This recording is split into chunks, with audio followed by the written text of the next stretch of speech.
Good morning, good afternoon, good evening, good night to all of you wherever you are around the world. In this video, I would be speaking how to teach and how to learn actively. As we know, teaching and learning actively involves an interactive and engaging approach where both the teacher and students are active participants in the learning process. And here are some strategies that I would like to share for both teachers and students to facilitate active teaching and learning in the classroom. First of all, I will be speaking the strategies for teachers. Strategy number one, a teacher has to plan interactive lessons. How to plan interactive lessons? Here the teacher needs to design the lesson that involve active participation from students. Teachers need to incorporate activities such as discussions, group work, hands-on experiments, simulations, and also problem-solving tasks. By doing this, the teacher will help students engage with the material actively and promote deeper understanding, right? The second strategy is a teacher should use questioning techniques. Now, how the teacher use questioning techniques? Here, teacher need to ask open-ended and thought-provoking questions that encourage students to have a critical thinking and active participation. Teachers need to allow the students to reflect and respond, right? And also, teacher need to follow up with probing questions to stimulate further discussions and also explorations. And the third strategies teachers need to do is encourage students to collaboration. Right? Here the teacher need to foster a collaborative learning environment by structuring activities that require students to work together. Teachers need to assign group projects, assign debate, make case studies, and also assign other collaborative tasks. And by doing this, it promotes peer learning, communication skills, and also teamwork. Strategies number four, teachers need to provide opportunities for reflection. What do I mean by providing opportunities for reflections? Here, a teacher needs to incorporate moments for students to reflect on their learning experiences. Teachers need to use journaling, use exit tickets, or use class discussions to encourage students to think about what they have learned, make the students think what they still need to understand, and ask them how they can apply their knowledge. And strategies number five is teacher should offer immediate feedback. Here, a teacher needs to provide timely and constructive feedback to students. Teachers need to offer specific praise for the achievement and also the guidance for improvement. And then also a teacher need to have feedback that focus on promoting growth and helping students to develop a deeper understanding of the content. Strategies number six is utilize technology and multimedia, and how a teacher utilizes technology and multimedia. Here a teacher needs to integrate in technology tools and multimedia resources to enhance active learning. Teachers need to use educational apps interactive presentations or online simulations, and also multimedia contents to make the learning experience more engaging and more interactive. And strategies number 7 is differentiate instruction. Here, teachers need to recognize the diverse needs and learning styles of the students. Teachers need to differentiate instruction by providing varied activities, providing different materials, and also providing different assessments that cater to individual learning preferences, right?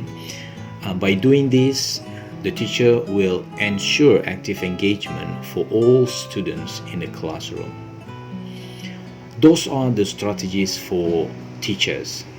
Now, what about the strategies for students to learn actively? For students, first of all, they need to have well preparations and be proactive in the classroom. Here, the students come to class prepared by completing assigned readings or tasks that has been given by the teacher, and a student actively engage in the learning process by asking questions, by seeking clarification, or by taking ownership of the learning process. Strategies number 2, how to learn actively.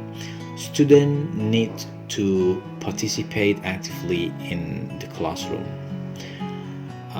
Here, the students engage in the class discussions.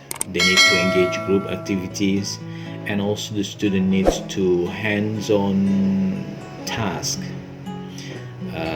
Students need to share their ideas. They need to ask the questions. A student contribute to the learning process environment. Beside that, the student also need to actively listen to the peers or to the teacher to build upon their contributions. Those are the strategy number 2. Strategy number 3 is collaborate with peers. Now, what do I mean? How the students collaborate with peers? Here, the students need to take advantage of opportunities to work collaboratively with their peers. They need to participate actively in a group project. They need to participate in discussions, and they need to do problem-solving tasks. And also, students need to listen to diverse perspectives. They need to communicate effectively, and also they need to contribute to the group's collective learning, right? And that is the strategy number 3. And the strategy number 4 is students need to reflect on their learning. Here, the student need to take time to reflect on what they have learned.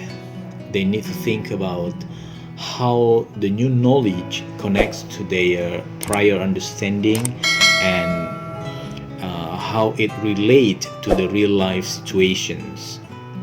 Students also need to consider the implications and the applications for what they have learned. And strategy number 5 is the student need to seek clarification. Now, if the student have questions or they need to have further clarification, do not hesitate to ask the teacher or the peers. Students actively seek out information and resources to deepen their understanding, right? And also, the student need to engage in self-directed learning by conducting independent research. And strategy number 6 is the student need to embrace challenges. Here, what do I mean by embrace challenges? The student need to actively embrace challenges and view view the challenge as an opportunity for growth. Right? Students need to take on difficult tasks. They need to tackle complex problems, and also they would be willing to make mistakes as part of the learning process. So here, students need to learn from setbacks and persevere. And strategies number 7 is student reflect on feedback. How do the students reflect on feedback? Here the students need to pay attention to the feedback provided by the teacher or by the peers.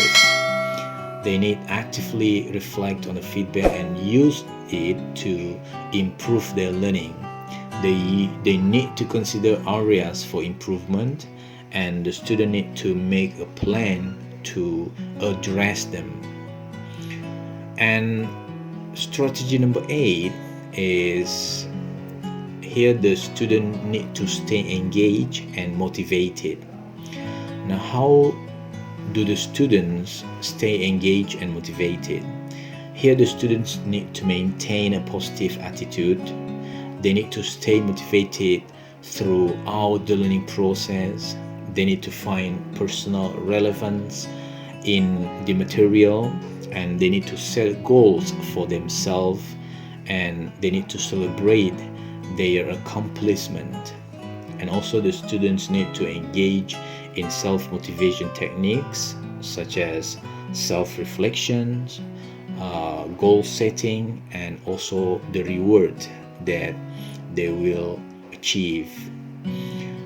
So those are the strategies to teach and to learn actively in the classroom for teachers and also for the students. And I do believe by implementing these strategies, teachers can create an environment that promote active learning, and also students can take an active learning in the classroom. That's all for this sharing, and I hope this will be useful for you. Thanks for listening, and bye bye for now.